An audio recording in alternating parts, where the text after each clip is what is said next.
Hello guys, ayan, good afternoon po. Ayan guys, ako po nandito sa harap ng aking tindahan guys. Napakainit po dun sa loob ng bahay, kaya dito po ako nagluto sa aking unique na kalan. Sa organic na kalan. Ayan guys, ako nagluluto po ng gulay, ginataang ug-ug. Ayan. Pero sa ngayon po guys, inaano ko muna, nilalaga ko muna siya guys. Ayan. Nilalaga ko muna po. Tapos, pag nalaga na po yan, tatapon ko yung sabaw, saka ko gagataan. Yan. Ganyan po guys ang aking technique yan. Kasi po yung aking niyog, iisa lang. So parang pag tinapon ko hindi maluto na. Eh yun ang panghuling sabaw. Yung gata. Ayan guys. Dito muna ako sa loob. Gagatain ko yung niyog. Naano ko na po siya guys, na kayod ko na. So gagatain ko na lang. Ayan. Ayun po ang panghuli. Panghuli ko na po yun guys. Pang pinali yung gata. Anong tawag po doon? Kung tawagin po dito, ikakang gata. Ayun. Akin pong ilalagyan na ng sangka.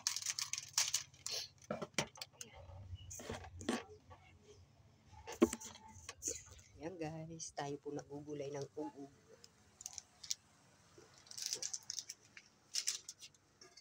Gagatain ko muna po yung niyog. Ayan po. Ito po yung niyog guys. Gagatain ko muna. Para ang tawag dito. Tanghali na po pala. Ngayon pa lang ako magluluto. Kasi grabing kabisihan ko guys. Ayan. Kaya tinanghali po ang lola nyo. Tinanghali po. Medyo madilim. Tayo po yung maghugas muna ng kamay. Ayan, bago mag-gata. Hugas muna tayo ng kamay. Saka natin gagatain. Ayan. Maghugas muna po tayo ng kamay para malinis ang ating gata. Ayan.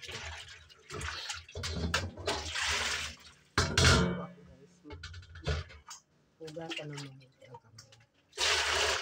Bago mag-gata.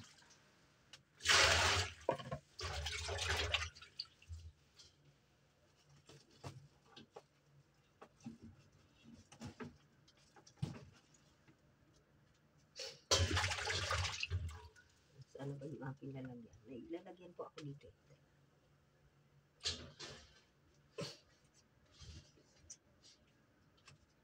Ayun.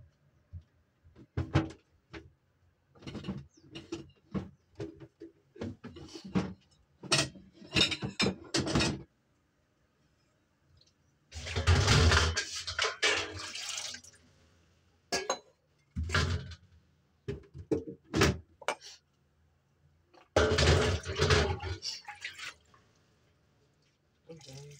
Dalawang baso lang para pansama. Isa't kalahati lang siguro.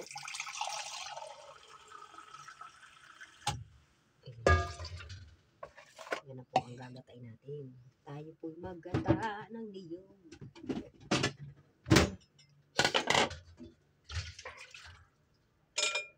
Ayan. Kasi ang dami pong bunga guys. Nagugas na naman tayo ng kamay. So, malinis na po ang ating kamay. Ayan guys.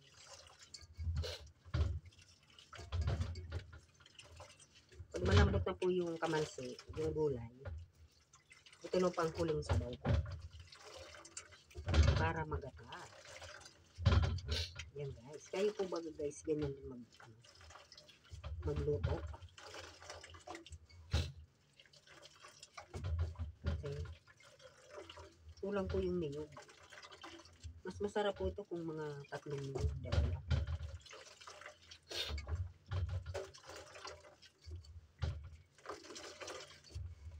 Pagkakasya na lang po natin.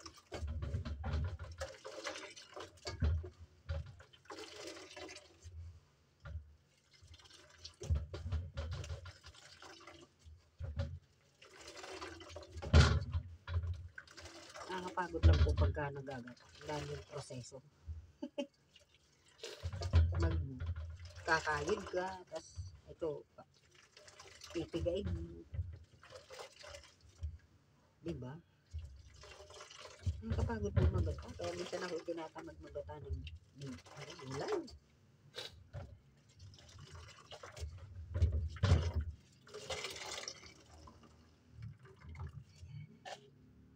Tuwan-tuwa na naman po yung mga pato kasi marami yung sila pagkakitig. Napakain ko po ito guys sa pato, itong pinaggataan.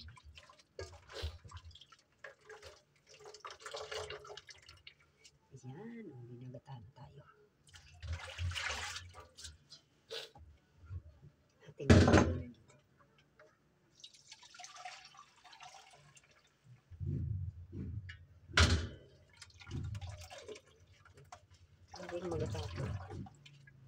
maganda yung kahit isa lang po maganda yung tamang-tamang pagkagulang.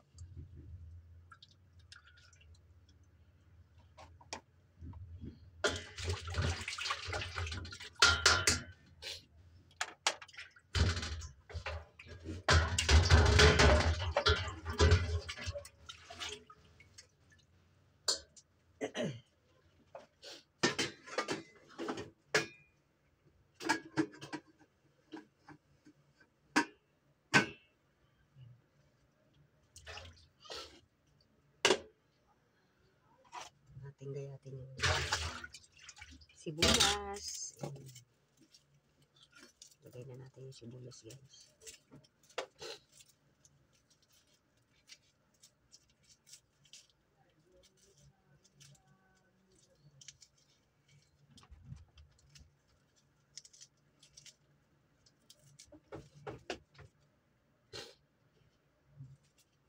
Nahalo ko na po dito sa gata kasi lalagay na rin naman yan doon.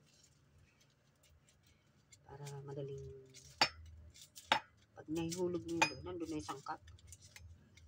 Ganun po ako magluto guys. Sama-sama na yung sangkap. Masarap po itong maliliit na sibuyas na ito. Malasa. Nalagay ko nga po ito sa toyo. Tapos na yan. Sausawan. Masarap. Kinakain ko po ito guys. Kaya kumakain din ng sibuyas. Kinakain ko po ito.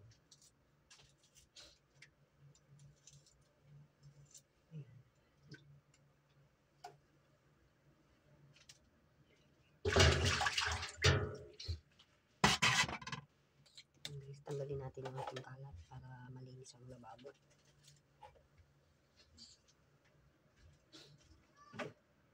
Ayan, nakagata na ito tayo.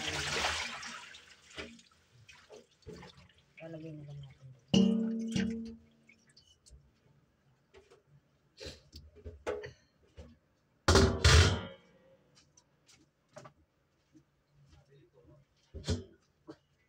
Teka lang guys, may nabili. Ayan guys, ilalagay na natin doon. Uy. Yung gata po, ilalagay ko na. Pasensya na kayo guys. Sipon na sipon po ako. Kaya ganyan yung mata ko. Kanina po ako bahay ng bahay. Ayan guys. Ilalagay ko na po. Sa labas po kasi ako nagluto. Ayan. Natin na pong ilagay ang gata.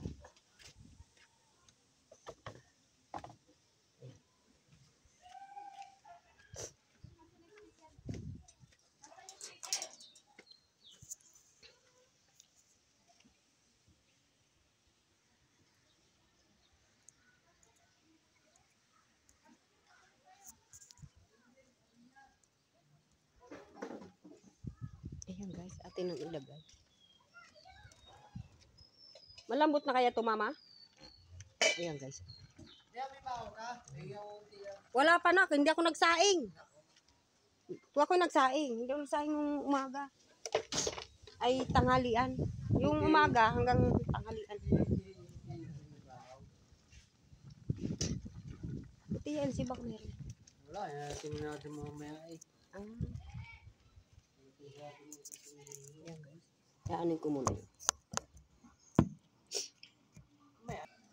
Yan. Ayan po, luto na po yung aking gulay.